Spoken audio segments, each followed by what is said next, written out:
A symbolic part of Indigenous identity is often wrapped up with the existence and the use of totems. The totem is a symbol that serves as kind of an emblem. You might think of something like a flag. Right? It's not the same kind of thing, but you think of how a flag works for a country. Right? This is the symbol that represents a clan or a tribe or some other social division. It can be animal, plant, some sort of natural force, right? A thunder tribe or the lightning tribe or the lightning clan. And while a lot of emphasis is put on the physical object or being, it's believed that totem is greater than just that physical object, greater than just a kangaroo for the Australians. There's something spiritual about that as well. And a lot of these societies, their way of life can be regulated by the totem. Right? And so, just as an example, right, you're part of the kangaroo tribe. And you know anybody that's part of the lightning tribe is your enemy. Right? And so just because they're a part of the lightning tribe, they're your enemy. Right? Or the thunder clan you can marry into, but this other group you can't. Right? And so it governs things like marriage and diet, and friendship, and enemies. And often, of course, as we've suggested already, the taboo and the totem are often connected together. If you are part of the kangaroo tribe, one of the main things you cannot eat is kangaroo. Right? You don't eat the totem. But if you're not in the kangaroo tribe and you're trying to get something over, right, you're trying to conquer the kangaroo tribe, that might be something that you would do, is to eat a kangaroo to kind of symbolize what we're going to do to this tribe. So the totem is very important in a symbolic way. Many of these indigenous traditions that we're talking about tend to think of a world inhabited with spirits. This could be animism, right? That there's spirits in the natural forces, in the trees and the rocks and the streams. This could be deities. This could be the ancestors. But many of them also tend to have a belief of a high God, usually somewhat connected with the creation of the world. But in most cases, as these tribes or as these indigenous groups have developed, the high God becomes less and less important in the daily life. And it's kind of acknowledged, right, the great spirit for some Native Americans in the planet is out there. But you don't really worship him, you're not praying to him, you're not really involved in the day-to-day life of the people. And of course, Corderon suggests, and again I would agree with him, that perhaps this is an indication of the holdover of original monotheism. Right? And so why do we have a high God? High gods don't jump out of animism. Right? But instead, if we think about there once was belief in monotheism and then the development of animism, that can explain some of these things. So you have high gods, but then you'll also have other rather interesting figures like the tricksters. The trickster is often a spirit being of some sort, but sometimes is a human being. The tricksters are not necessarily evil, but they are involved in playing tricks on people, engaging in deceit. They are very cunning. Sometimes they're obscene, but they're not necessarily like a Satan figure or a devil figure. Although sometimes they can be considered demonic in nature. They're not. It's not God and Satan played onto indigenous tradition. But these figures often play a rather important role in the thinking of people. In many respects, you can probably connect, for example, Krishna in Hinduism to a trickster-like figure, right? Playing the games, but not necessarily pretty evil. We'll talk about some examples of trickster figures in a little bit. Also important for many indigenous peoples are the ancestors. still believed to be spiritually present after death. So there are a lot of rituals in the group's life meant to honor the ancestors, meant to provide things for them. And of course, connected with this is the importance of having children so that the ancestors will always have someone to revere them. Now, some groups believed in reincarnation, where the ancestors then would be reborn.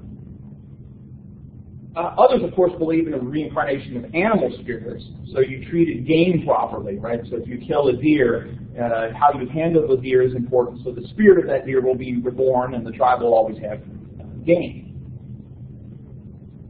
So you have reincarnation with some, just this kind of animistic presence of the ancestors with others. Some groups did have a kind of heaven view. Now that Christianity has spread to many of these places, of course, heaven much more a Christian concept. But there were some examples of this belief of you go to a place, somewhere else, when you die. This would be a place where there would be a lot of wonderful things, game always to hunt, those kind of things. But often the spirits would have a difficulty getting to this place, and so it was part of the responsibility of the shaman to make sure the spirits were guided to where they needed to go. The last characteristic I want to look at or mention is the emphasis on healing and divination. Very important parts of the ritual components of these societies. With respect to healing, of course, we've already mentioned the shamans. Some groups call them holy men or medicine men. There have been examples in society of female shamans, and then, of course, even today, in some of these groups still present. Healing would involve the use of herbs or plants, massage, chanting, perhaps even exorcism. Often many ailments were considered to have a spiritual cause. There's some other reason that this is happening to you. Shamanic powers were often also used to divine the future, trying to determine where is the herd going to go. Well, what's the future of the tribe?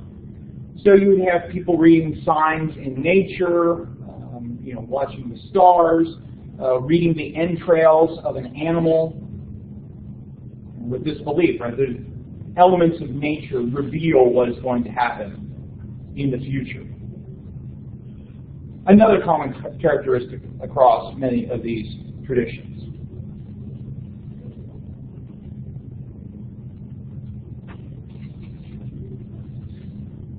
What questions do you have? What do we need to go back over or clarify in any of these? When you said totems, like my mind went to American Indian, totem poles. Is that a common thing, or are they in different forms? Yeah, the totem pole tends to be more of a Northwest Native American example. Other things might be like hanging it on your body, and other, or having a symbol on a shelter. So the poles are more specifically for certain native tribes in the Northwest, but that fits in with this totem, right? So that's an example of the animals or whatever. Why do they believe in tricksters? Well, I think one of the things that the trickster figure is useful for is explaining why odd or bad things happen. Is that that figure is he's playing a joke.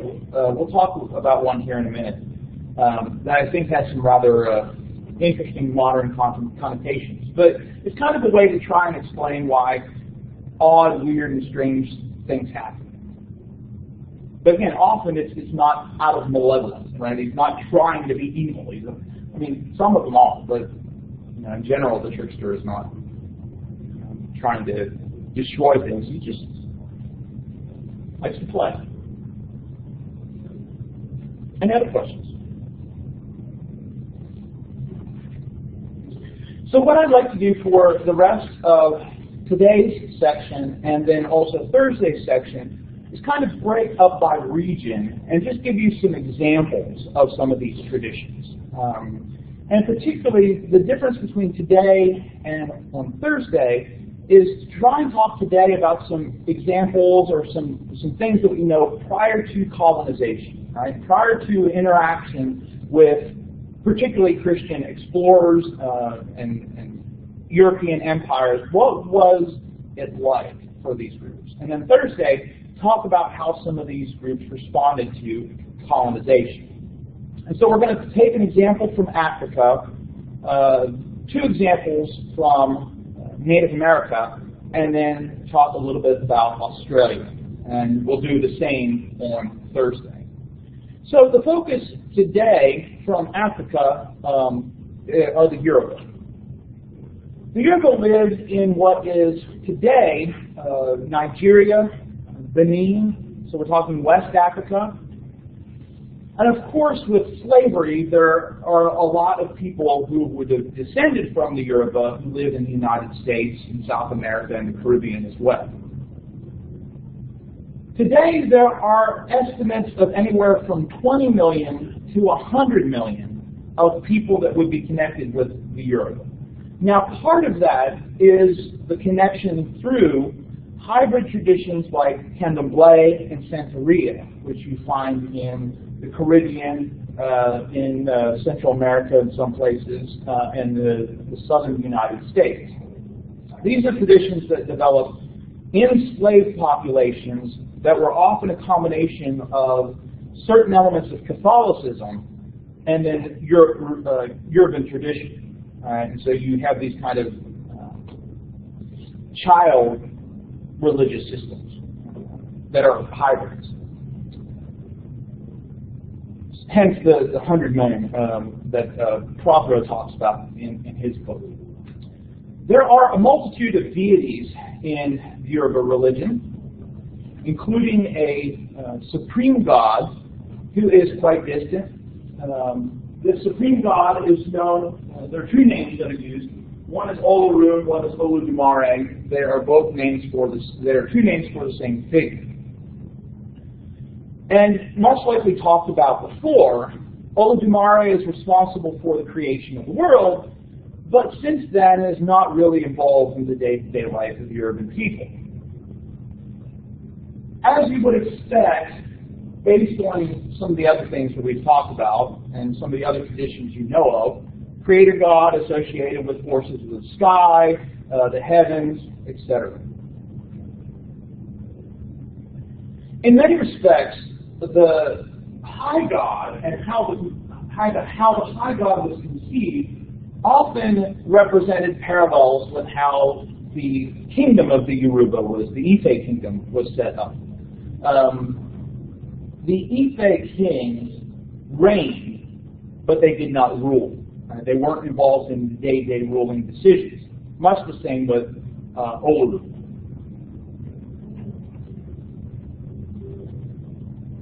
Olorun is responsible for the creation of the universe, but the creation of the land was actually the creation of Olorun's son, Adudawa.